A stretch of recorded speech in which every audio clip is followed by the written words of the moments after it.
the gender issue. Yeah. That's the issue where now the question that's constantly being asked, so why do you even care? Why do you even pay attention? I was asked that earlier today. Oh, really? What did you say? I'm not letting the cat have my tongue. It's like it has nothing to do with gender as far as I'm concerned, or that's peripheral in some sense. So the accusation, why do you care? Fair enough. It's like, in some way, people can go to hell in a handbasket if they're inclined to. Mm-hmm. Now, I would rather have that not happen, but people are, what would you say, doomed to their own autonomy. But I'm not saying words that other people want me to say. And the idea of compelled speech, it's like the bill was this much about gender. Right. And it was this much about, oh yeah, the government's going to tell me what to say. Hey, but now they're regulating what therapists can say, therapy sessions. This is interesting because to me, the problem with a lot of this is less a free speech issue, even though I'm on the same page with you. Mm-hmm. And to me, it really is a fundamental truth issue, meaning that, yeah, you're trying to force me to say something I don't want to say. Mm-hmm. But to me, the fact that what you're trying to force me to say is so innately opposed to the good is the problem. Like you could try, I would have objections to you forcing me to say that I like a particular movie, right? It may not be true. I don't like a particular movie. It would be bad if you tried to force me to say that. But the level of passion that I have for issues like this one really go to the fact that I think the fundamental good of humanity relies on basic acknowledgments of biological truth, especially when it comes to gender. Mm-hmm. And anybody who's ever dealt with children, I find myself getting, if I look at my own political evolution, I'd say that when I grew up in a religious home. So that means that pretty conservative. And then you go to college and you're living by yourself and you're not married, you don't have kids. You tend to become a little bit more libertarian, which is like, okay, let everybody do whatever they're going to do and it's not going to bother me. And then you have kids and you realize that there's a pool in which we are all swimming. And that pool is going to define... Virginia. Exactly. Like my kid, it's going to determine how my kid lives. And I want my community to reflect some of my values because I don't want my kid to live in the toxic sludge that you are creating for my kid. I don't want there's indoctrinating my kids in bullshit. Yes, exactly. Can be people will say, well, I'll exceed, but not for my children. Yeah. And that's what Virginia demonstrated. It's like, you can come after me, but you come after my kids, and that's a whole different story. It's so fundamentally opposed to everything true. And the fact that that's the insistence. The insistence isn't that people be treated humanely or be treated decently. The insistence is that your vision of yourself be reflected by me in defiance of baseline reality and in order to redefine how society as a whole works. Well, a lot of it's murky thinking. If someone asked me, do I believe that there are gender fluid people? I would say yes. And I would say a young man who's gender fluid, I know what he's like temperamentally. He's high in agreeableness. He's high in neuroticism. So he has a feminine temperament. He's more interested in people than things. And he's extremely high in openness. And so his temperament is fluid. He's creative. And so he's one thing one day and one thing the next. And his fundamental temperament is tilted towards the feminine. But that doesn't mean he's not a man. Right, exactly. So so it's murky thinking. So that's exactly right. It's certainly the case that 1 out of 10 women, now it depends on where you put the cutoff, you could say with reasonable certainty that 1 in 10 women has a masculine temperament and 1 in 10 men has a feminine temperament.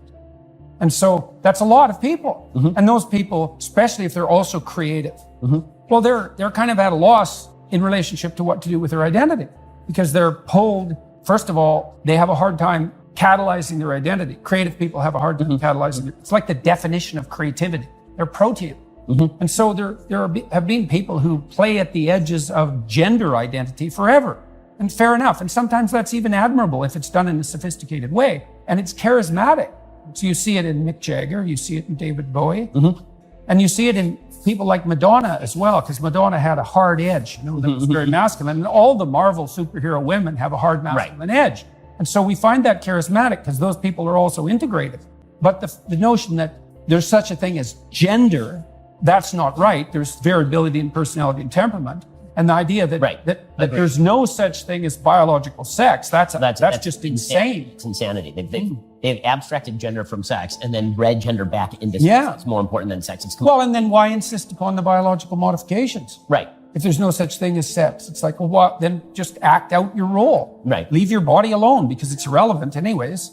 Well, it turns out it's not irrelevant. You have to go through the surgical transformation, which is a pretty dramatic answer to a question that for 99% of people who are ambivalent about their gender identity would be best solved without surgical intervention. Yep. And then so now in Canada, because they banned conversion therapy, it's now all affirmation therapy. Right. This There's no such thing as affirmation therapy.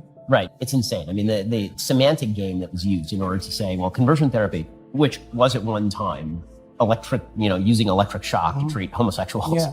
And saying that that's the same thing as you have a gender confused 12-year-old. Look, I had a 14-year-old kid who was a client of mine.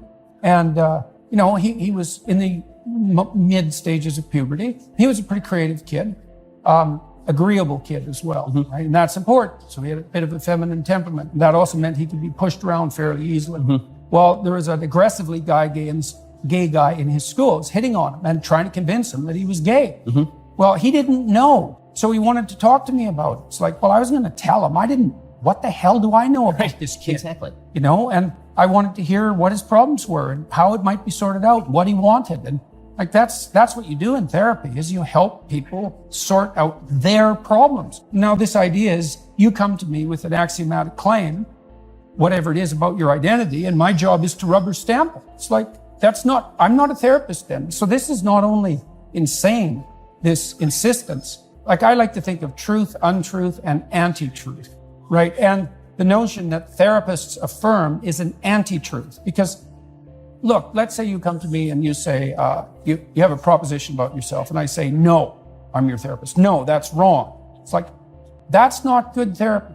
But neither is you have a proposition about yourself and you're disturbed enough to come to a therapeutic session. And I say, yes, you're right. It's like, I don't know if you're right. And if you're so right, why are you here? Like, what are we talking about if you're already right? It's a destruction of basically the only form of therapy that we know to work. Yes. Cognitive behavioral therapy. Yeah. It's all about saying that so are the rest of them. They're all this is one of the things that's interesting about clinical psychology.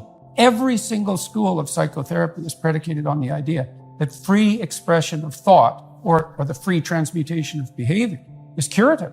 And it's true with cognitive behavioral therapy, just like psychoanalytic therapy. It's all the same thing. And also the other axiom of therapy is voluntarily expose yourself in measured doses to what you're afraid of. And so that's an interesting thing, because the psychoanalysts believed when the behaviorists first came up with exposure therapy, they had it formulated wrong. They thought you learn to be afraid. So you're normal, and then something hurts you, and then you learn to be afraid. That's wrong. You're always afraid, except when you learn not to. So they had it exactly backwards neuropharmacologically, and it really matters. That doesn't mean you can't learn some fears. You can, but mostly you unlearn terror, right? So children are afraid to get away from their mother. It's because they're afraid of the entire world. Well, you have to learn how not to be. And you don't learn that by habituation, because that was the idea. So you take someone who's afraid, they've been conditioned to be afraid, you expose them to what they're afraid of, and then you have them do relaxation exercises so they counter condition. Well, then it was discovered, and they don't have to do the relaxation exercise. It's like, oh, well, it still works, just exposure. It's like, well, they get less afraid when you expose, because their fear habituates. So then the psychoanalyst said, well, if they get less afraid of that particular thing, the symptoms are just going to substitute, because that fear of an elevator, say, was reflective of a deeper fear of death. Had a client I exposed to an elevator, the doors open, she said, that's a tomb. It's like, and her fantasy about the elevator was, it was a place she was going to die in of a heart attack. Well, people were discomforted and, what would you say, made contemptuous of her foolishness while she was suffering and dying. So social alienation and death, that was the elevator for her. So we expose her to the elevator. What does she learn? Not to be afraid of the elevator. No. She learns she can tolerate those fears. She learns to be brave.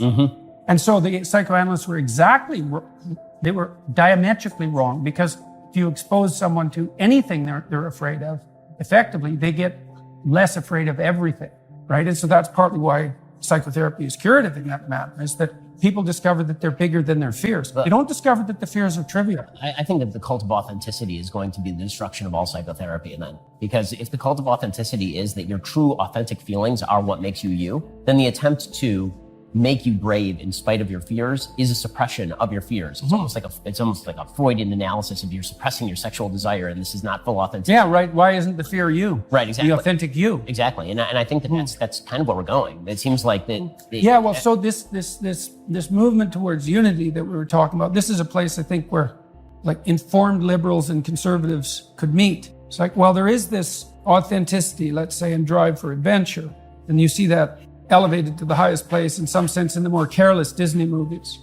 But the full manifestation of that in an integrated sense is the drive towards authenticity inside this higher order unity. It has to be, because otherwise it's disuniting. It causes fragmentation and chaos. And so it has to be subordinate to a higher order end. And then you might say, well, what is that? Part of that's reciprocal altruism that the evolutionary biologists are always on about. It's like some for you, some for me, some for you, some for me, in measure, right? And that makes both of us richer.